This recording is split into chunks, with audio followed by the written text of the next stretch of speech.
Well, hello, my paranormal peeps, and welcome back to another Deep Woods Paranormal podcast. My name is Matt Harvey. I am the founder and lead investigator with Deep Woods Paranormal. My wife and I, along with others, investigate everything paranormal in nature.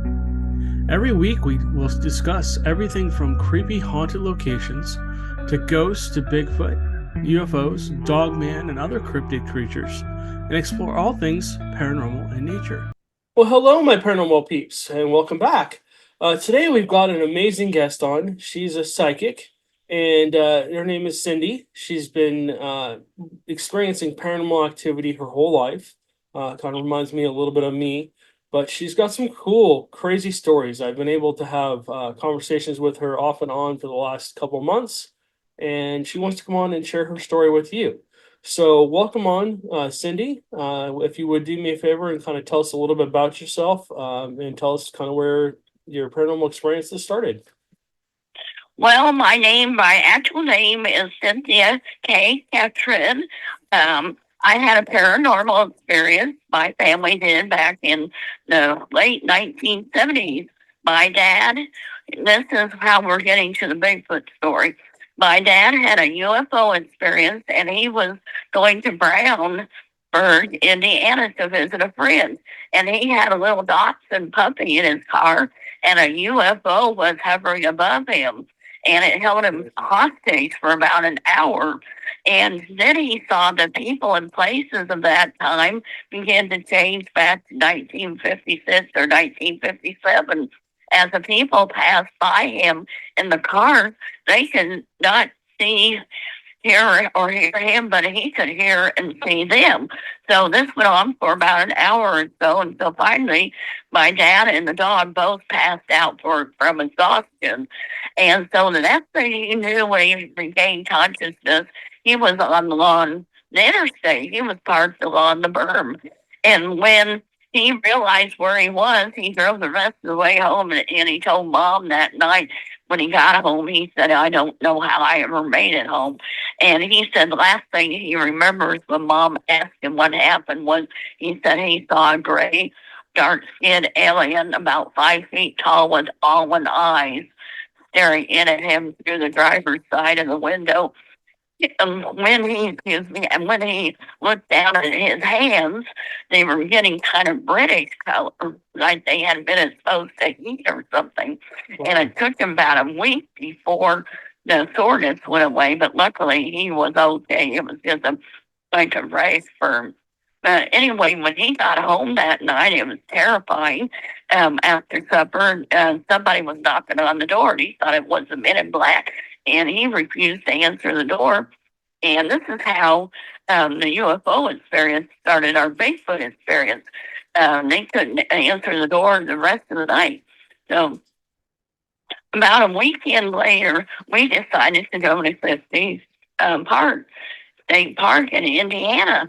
And it's beautiful down there by the falls. When you're by the falls, it almost looks like you step back in time. Well, here's our story. After lunch, we took our two dogs, Sandy and another dog that we had recently acquired, and she was a black and white dog, and her name was Backyard Day because we found her in her backyard. She was a stray and nobody claimed her, so luckily we got to keep her. She's about a 2-year-old, and she fit in well with her family because we had 4 cats and 1 parakeet.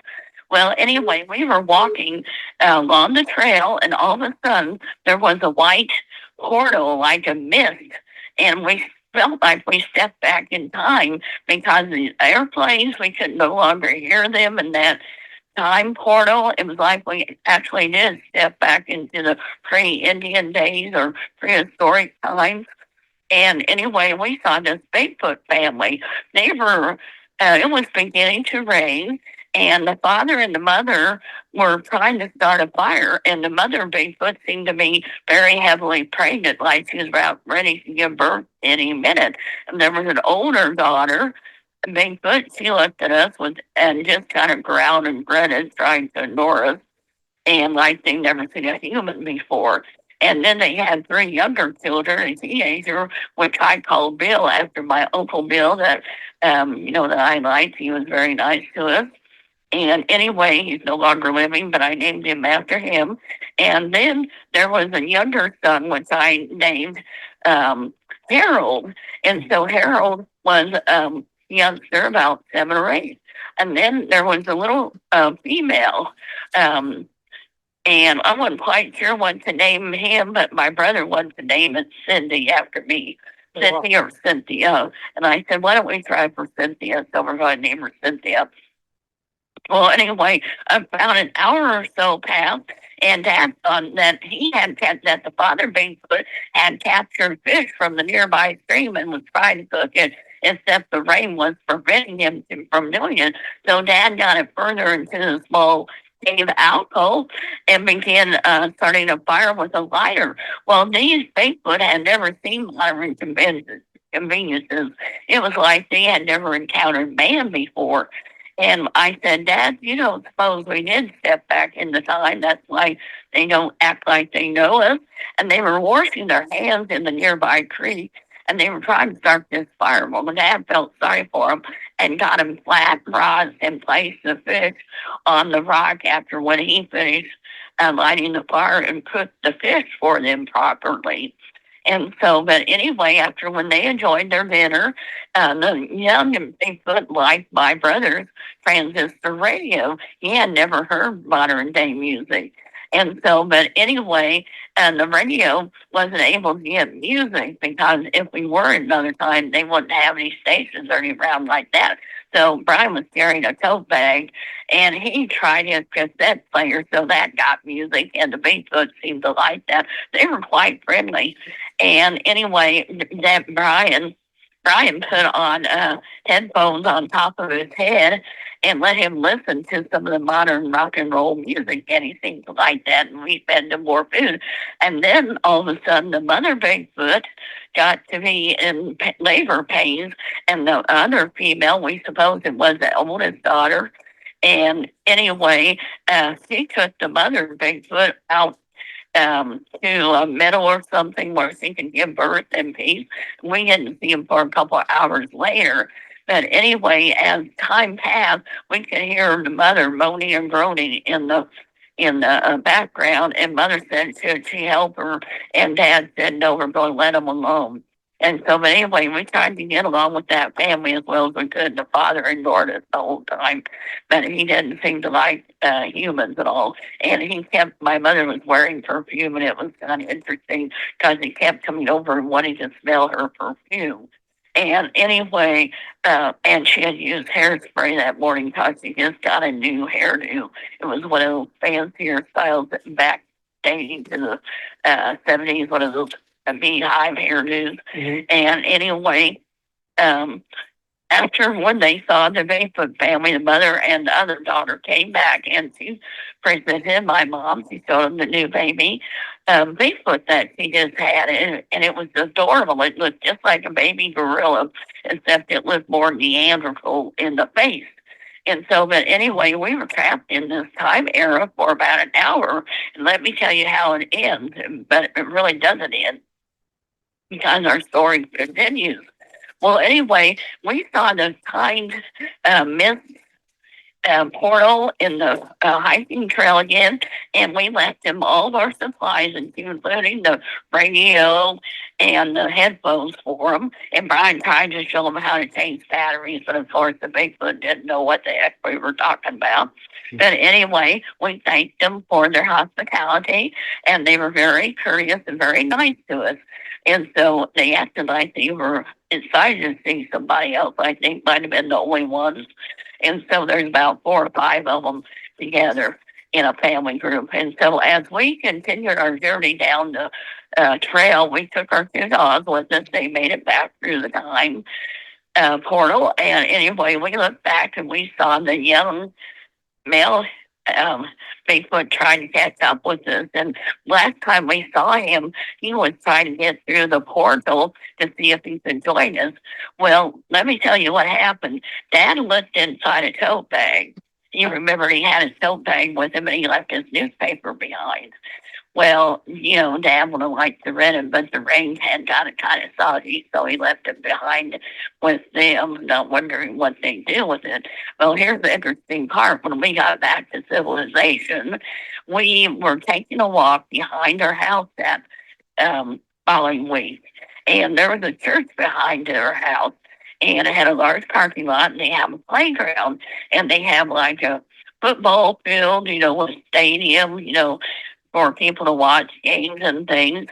And so as we took a trip down there to the creek, Dad looked over at one of the benches and he saw a newspaper. It didn't have the same date, but it was dated during the same week as our experience happened. And we walked across that one bridge and looked down at the fish in the creek. And as it was getting toward dusk, Dad thought that he heard a howl or something that wasn't a dog. And he said, "What on earth is that?" And it was kind of woodsy area around the creek. And Dad thought in the distance he saw a creature about the size of the young boy that had maybe somehow gotten through that portal and came, and how he got on this side of town, we don't know. Maybe it wasn't him at all. Maybe it was an alien. But anyway, we saw a strange, rather almost like a 5'5" creature that was there in the woods looking back at us as if it knew everything. But we saw that family again on several other occasions, so they must have come out of it all right. But the young man seemed to find his way back. But the last time we saw him, he was about a teenager. So. Wow. And that was up in Indiana? That was in Indiana, Cliff State Park. Interesting. But yeah, we've had some other experiences. Would you want to hear about them? Yeah, keep going. Okay. Now, this other experience I want to tell you about, the alien I mentioned, his name's Jeffrey. Mm-hmm. He has followed us all of our life. And how we came encounter with him again was he has been following us, but we went up to the Whispers Estate up in Mitchell, Indiana, and we met the ghost of a little girl named Rachel. And something seemed to follow us home from, my family's all deceased by now, because every time when a member came in contact with that alien, they died. And my uncle, right before I took this trip to Mitchell, he said that he called me up one night. His name's Steve, and he was a attorney at law here in Indianapolis. And anyway, he called me up that night, and he said, "Cindy, I want to tell you what happened." And I said, "What happened?" And he said, "I had a heart attack and I may have to have open heart surgery." And then he made a joke about this alien that lives in a My Haunted doll. He has disguised himself as an entity, like as a ghost entity, when it's actually an alien. And he has hid himself inside this doll. And he made a joke about it. He says, "How's Jeffery?" And you know what happened? He died the next day. Wow. The only thing he said was make a lighthearted joke. Well, you can't make jokes about Jeffrey, and when you take his picture, you have to ask him if you can have the permission to take his picture. Mm-hmm. And we also had a ghost investigation on my birthday. It was in June. I was 66 years old, and I retired from Indiana State Police after 30 years of service. Oh, and thank you. Also, Thank you. Appreciate it. And anyway, I was always proud of my job. But I tell you, dealing with this alien and how he killed my dad was, Dad died from cancer. The men in our family didn't start to pass on until they had some kind of, some kind of relationship with Jeffrey. All my family members are now deceased that used to live in Indiana, and it's me and my brother that live alone here with a cat. Her name's Tulip. Oh, cool. She's a little black kitty, about 5 years old. She's adorable. Awesome. And sometimes the doll will predict other people will die in the retirement home, or they'll say other people will get sick, or if you offend it, it can cause bad luck, it can cause relationships to go sour, or business deals to go wrong, something like that if you contact with the doll, but it promised me on that ghost investigation, it said on the EVP meter that I will die if I try to burn the doll or if I try to dispose of it any other way. That I will die in 5 years, or any other kind of means I will die in 3 years. Wow. Looking at the haunted dolls behind me and going, okay. But it looks like a Brady Ann doll, and somebody had homemade it. It's got a little homemade dress. It looks like a cute innocent doll, but it's not, because Jeffrey's spirit entity, whatever you want to call it, lives inside that doll. Yeah, I have one like just that too. I have one that's very active. Yeah. And another time I saw that alien was in my living room. I had another death in the family recently. I can't tell who it was because it's kind of personal. But anyway, this person died when this alien took on the shape of a doppelganger. And I have an extra wheelchair that I keep in my living room. And that thing resembled my brother, except it weighed about 300 pounds and it had a bald head. And it looked straight at me. It was wearing dark jeans, dark tennis shoes, and a red and black checkered long sleeve flannel shirt. And it was drinking some kind of a soft drink. And it was looking at me when I had another detail about a resident in the retirement home that passed away when I had that second sighting of that doppelganger. Huh. It predicted a couple of deaths. But anyway, now the alien either resides in the doll, and there's a tree out here in the garden plaza, and it has a figure of a gnome in it. It looks like sometimes the figure will go and vanish into that birch tree, and it has a hat like a gnome on top, and it has a long beard and two piercing black eyes and a long nose, and it looks straight at you. Wow. That's insane. And then another time, that alien, I forgot, and I looked at it straight in the eye, and I started having cataract trouble. Well, it almost caused me to go blind in one eye, except they were able to remove my cataract, so now I can see pretty well without glasses. At 66, I had a pretty good doctor surgeon in Plainfield. But anyway, he knows who he is. And anyway, this thing tried to make me go blind in one eye, but they were able to save me. And now I'm very thankful that I can see in both eyes.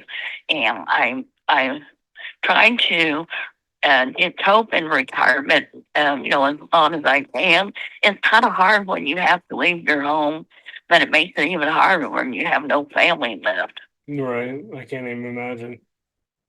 But anyway, yeah, and Rachel's still here, and when she does it, she comes and visit me, that little girl from Mitchell, and she'll cause havoc on the internet. She'll make the TV go out sometimes, or electricity go up, and sometimes the nurses will say, "Well, Cindy, that's your friend Rachel," so they all kind of know Rachel, and they all kind of know Jeffrey the alien, but he's still around. And he's still causing trouble. And would you know how any way to get rid of him?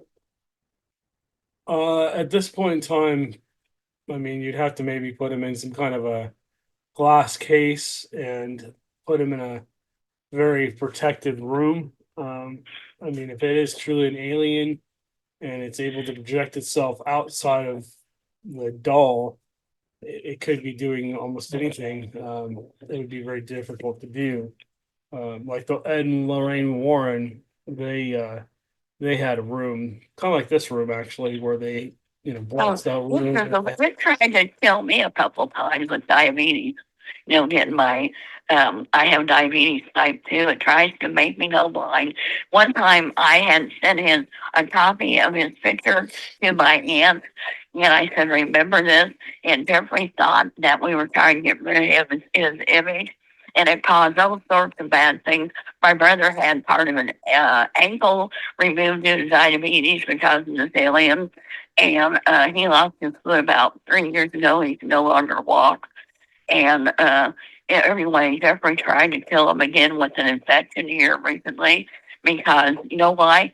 When I got the photograph back, I laid it on the kitchen table, and where we were eating, and I felt so guilty. I had it laying next to my brother, and he was the one who got sick first and had to have his foot amputated. So where is Jeffrey? Is he just like sitting on your shelf? Yeah, Or? he's inside. He's inside the doll, and see that ghost team that was here. They thought that if they removed the sailor doll, the first doll that he was in, that it would stop. It didn't stop Jeffrey, and he just moved transferred into the other doll. I don't think it would do any good to get rid of Jeffrey or destroy it, because I think the alien presence would still be here. Yeah. Where is the doll now? Where do you have the doll? It's in my living room. It's in my living room. Okay, is it in a display case or just sitting somewhere? It's just sitting on the couch. Okay. Yeah. Interesting. So, but it does know, it helped me meet you. It wanted to tell you that aliens are real, and it wants to know aliens aren't coming. They're already here. They're already existing like he is observing us. They don't come in spaceships anymore. They come by a different means. I don't know what it is, but it's been here for 30 years observing us. And I have a nurse saying why my family died out. Well, now it's observing my brother and I, how the aging process is, because aliens don't know the process. And Jeffrey said he doesn't have a wife, but back on his planet, when they want to have, children or whatever you want to call them, what he does to get the female pregnant is he takes his forefinger and he traces it on her forehead, and instantly she becomes pregnant as if by a power of light. And she has children like Earth women.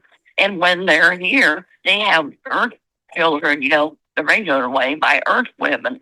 But because alien women are done different, that's why they have to do it different. But anyway, and he says when they're here, they're vegetarians. They eat worms or some kind of vegetarian grass or something like that, or they eat fish. And and but anyway, just let you know, Jeffrey is still going on. My nurse says to tell you, "Oh, would you like to tell him hello?" Hi. My nurse says everybody's hi. Tell him Jeffrey's being bad. Okay. She said Jeffrey said hi. Yeah.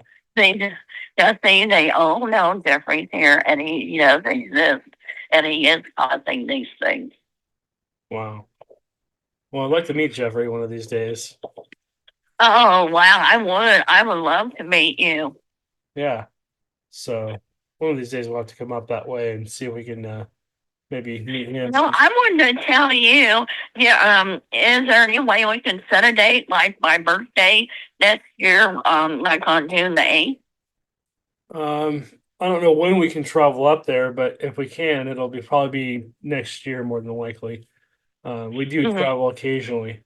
So what do you suggest I do with Jeffrey in the meantime? I would just leave him be. I wouldn't mess with him at all. What about if I cut the doll in half? Would that stop it? Geez, no, I wouldn't. I wouldn't do that. You might, upset the entity. I mean, if you want to send him here, you're welcome to. I'll give you my address when we're done with the podcast, and you can ship him here.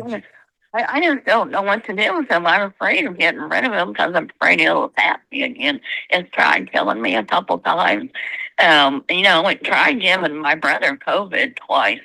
Right. You know why? Because my brother sat next to one time. I had, I told you I had the doll in the dining room, and it just went after him. I don't know why it doesn't like men. It tolerates me for some reason, but I don't know why. It's like it's studying me for, I met the black-eyed children. Wow. Tell me about that story. Okay, well, I met Jeffrey's sister somehow or another, and I was in my room back when my parents were still living, and I was in the bedroom. And anyway, I heard this strange noise outside my window, and I saw these two aliens in my room, and they were trying to process me for their thoughts, like they might want to take me aboard their ship. And I thought, oh my gosh, the animals ran out of the room. And my parakeet, I was trying to teach how to talk. his name was Petey, and he was a green parakeet, and he could say hello, hello, hello, and then when the alien was trying to talk in that language of theirs, it didn't sound like a foreign language. It was totally unreal. It was just blips and blinks and kind of weird noises. It wasn't exactly words forming. I can't really explain it, but they were both dark skinned. They were about 5 feet tall, almost as tall as Jeffrey. Yes, Jeffrey was in the room with them. I said, "Are those your children?" And Jeffrey never answered it, just smiled kind of evilly at me. Well, this was back in 1977. I graduated from Speedway High School, and I just had surgery on my knee. He caused me to have a bad fall, and I broke my knee, and I had to have surgery on it. Ouch. And anyway, when I graduated from Speedway High School, I had to walk cross stage on crutches. You know how embarrassing that was? Yeah. And nobody knew the reason why, because back then you didn't talk about UFOs or anything like that. People would have thought you were crazy and locked you up. Yeah. But anyway, while the three aliens were staring at me, I saw the mothership out. I mean, not the mothership, but I saw some kind of craft outside with the lights on. And Jeffrey and the younger male were trying to take pictures of my scar on my knee because they have never had surgery like that. They use a laser beam or something like that when one of them gets injured. And while they were taking photos of my knee, you know what I did? It was sort of like a cell phone is today, it has a picture image in it. And it was showing woods before, and I thought, oh, you don't think that's from our state park incident, do you? And Jeffrey looked up at me and just smiled, this kind of most evil smile. Like when he smiled, he had his mouth open, like usually it makes some kind of shrill noise. And so, but,